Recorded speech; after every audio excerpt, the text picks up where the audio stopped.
Annyeonghaseyo 여러분. Aku Sherin, aku adalah salah satu penerima beasiswa Global Korea Scholarship tahun 2025 undergraduate. Aku mau jelasin beasiswa ini karena ini adalah salah satu beasiswa yang menurut aku benefitnya paling banyak.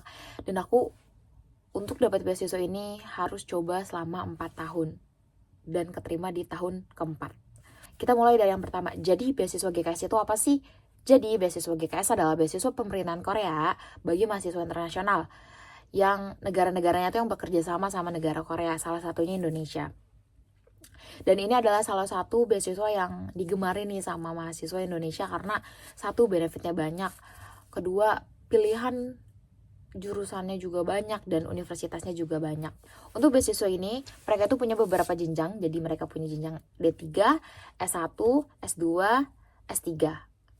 Dan aku adalah dari associate degree atau D3. Ada 2 jalur untuk mengikuti beasiswa ini dan menurut aku ini adalah salah satu beasiswa yang cukup gampang untuk apply-nya. Dan karena ini banyak diminati mahasiswa Indonesia, jadi kita tuh kadang-kadang ketemu sama sesama pelamar dari beasiswa ini tuh lewat sosial media dan kita bertukar kayak kamu kemana kayak gitu. Dan ini menurut aku cukup menarik karena aku selama 4 tahun itu punya teman-teman yang awalnya tuh nggak kenal mereka dari mana, daerahnya juga berbeda, terus tiba-tiba kita ketemu cuma karena sama-sama apply ke beasiswa ini. Oh ya, balik lagi ke jalur-jalur yang bisa kalian apply untuk ke beasiswa ini, yaitu yang pertama adalah jalur embassy track atau jalur kedutaan.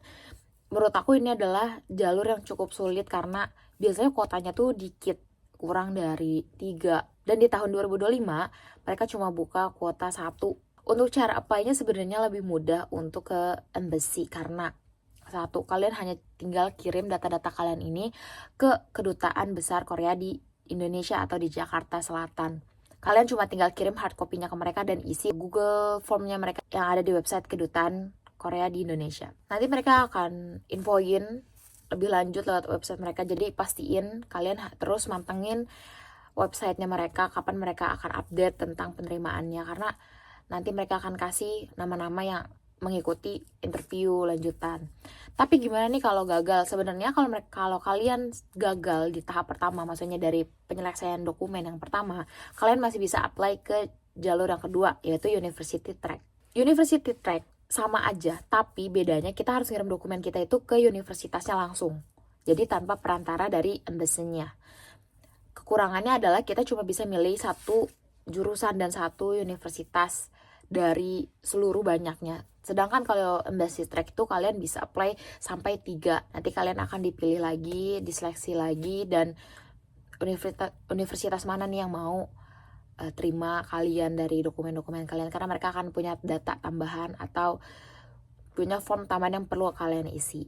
Balik lagi ke University Track, kalian perlu kirim dokumen-dokumen kalian, hard copy kalian, ataupun seperti bisa kayak kampus aku, mereka hanya minta soft copy-nya dulu di awal, jadi aku nggak perlu kirim data hard copy-nya, jadi aku hanya perlu kirim soft file-nya ke mereka, dan mereka akan seleksi dari soft file itu. Ketika aku tahu aku diterima, aku langsung bisa proses dokumen-dokumen kayak aposilnya, notarisnya, dan itu menurut aku sangat-sangat menghemat biaya karena jujur untuk apostil dokumen punya proses yang panjang dan cukup memakan biaya.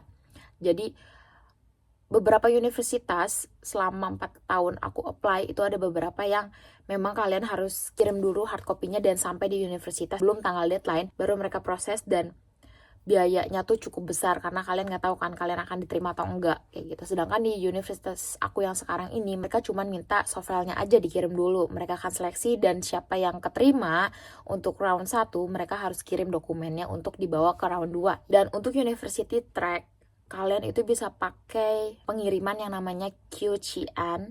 Kalau misalnya kalian nemu nih ada orang Indonesia yang mau ke Korea, kalian juga bisa nitip sama mereka. Terus selain itu, ini adalah bagian paling menarik, yaitu tentang benefit. Pertama, kita akan dibayarin biaya kuliah full selama kalian kuliah. Kalau contohnya kayak aku D3, berarti selama 3 tahun mereka akan biayain aku. Ada beberapa mahasiswa juga yang D2, mereka akan dibiayai 2 tahun full. Terus mahasiswa S1 akan dibiayain 4 tahun kayak gitu. Jadi mereka akan provide semua biaya kuliah kalian. Yang kedua, itu mereka akan kasih tiket pesawat pulang pergi di awal dan di akhir. Jadi bukan yang kayak kalian tiap bulan bisa pulang pergi, enggak, tapi di awal ketika kalian berangkat ke Korea dan juga di akhir ketika pembelajaran kalian udah selesai di Korea Selatan. Yang ketiga, ada namanya settlement allowance atau tunjangan kedatangan. Lalu yang keempat ada uang saku bulanan. Uang yang mereka kasih itu cukup untuk memenuhi hidup di Korea, bahkan uang sakunya tuh bisa kita pakai untuk bayar dormitory, kita bisa ngekos di luar untuk sewa one room kayak gitu. Terus yang kelima ada medical insurance, ya tentu aja di negara kayak Korea ini udah pasti ada yang namanya asuransi kesehatan dan ini di-provide sama pemerintah Korea. Lalu yang keenam ada sekolah bahasa Korea gratis 1 tahun yang dibayar langsung oleh pemerintahan Korea. Jadi untuk kalian yang nggak bisa bahasa Korea sama sekali, kalian bisa apply tetap. Yang terakhir ada tunjangan penyelesaian studi.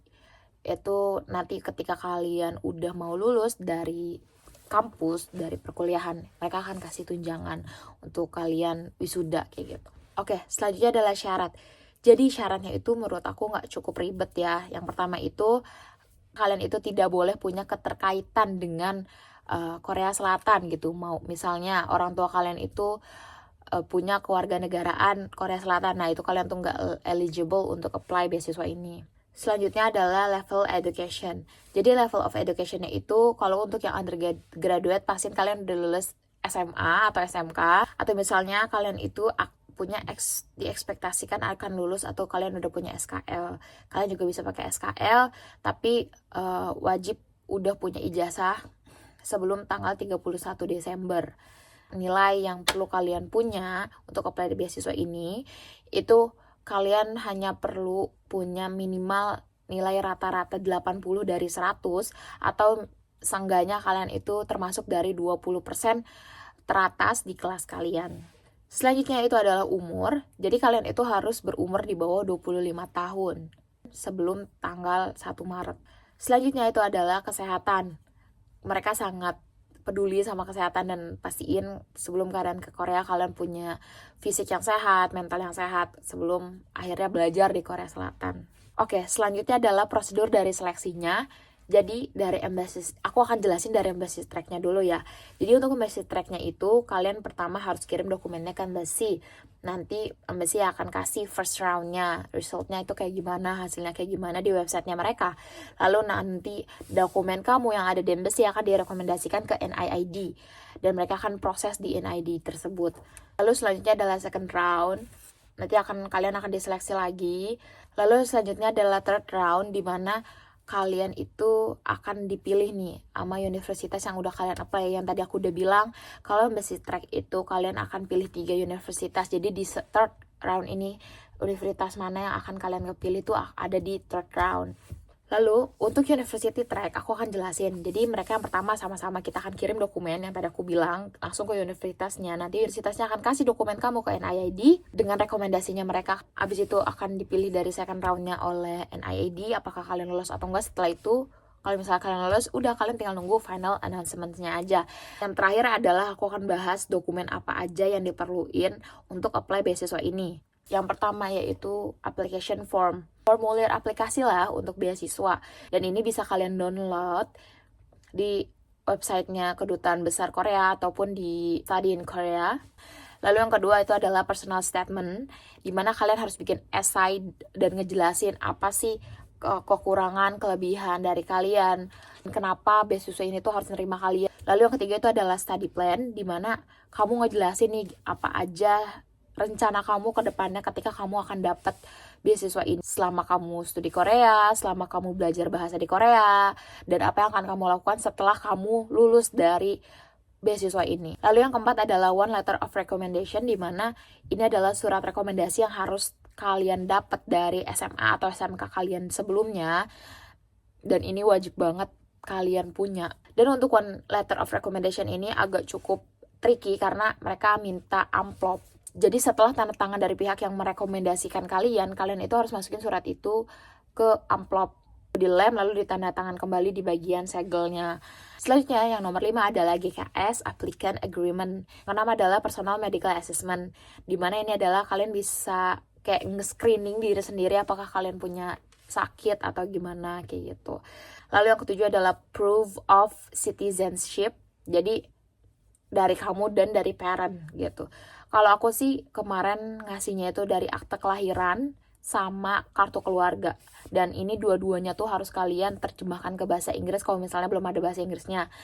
Lalu yang ke-8 itu ada high school ke graduation certificate. Jadi ini adalah ijazah kalian yang perlu kalian translate lagi ke bahasa Inggris. Ke-9 itu ada academic transcript of high school curriculum. Jadi ini adalah transkrip nilai kalian sewaktu kalian SMA atau SMK.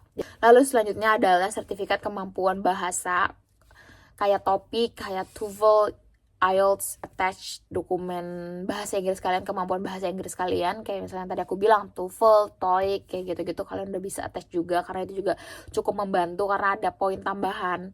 Tapi menurut aku nih poin tambahannya tuh cukup gede ya. Jadi kalian kalau bisa sih apply gitu, attach dokumen-dokumen ini. Selanjutnya adalah copy of award. Jadi kalau misalnya kalian punya prestasi akademik maupun non akademik di sekolah kalian, sebelumnya itu kalian boleh banget attach waktu kalian apply beasiswa ini. Walaupun kali ini aku keterima dan apply-nya ke directing and production, tapi aku tuh waktu itu apply dengan sertifikat akuntansi aku, juara akuntansi aku juga, fotografi juga aku ngelampirin portofolio. Jadi kayak hasil aku ketika ikut lomba tentang film, aku attach di email. Terus yang terakhir adalah application passport. Ini adalah sebenarnya opsional, tapi beberapa universitas itu mewajibkan kalian udah punya paspor. Nah, itu aja sih dokumen-dokumen yang kalian perluin untuk apply ke beasiswa ini. Dan yang tadi aku udah sebutin kayak ijazah atau SKL, terus ada kartu keluarga, ada akte kelahiran, ada transkrip nilai, itu tuh empat-empatnya tuh wajib diapostil di Kemenhumham.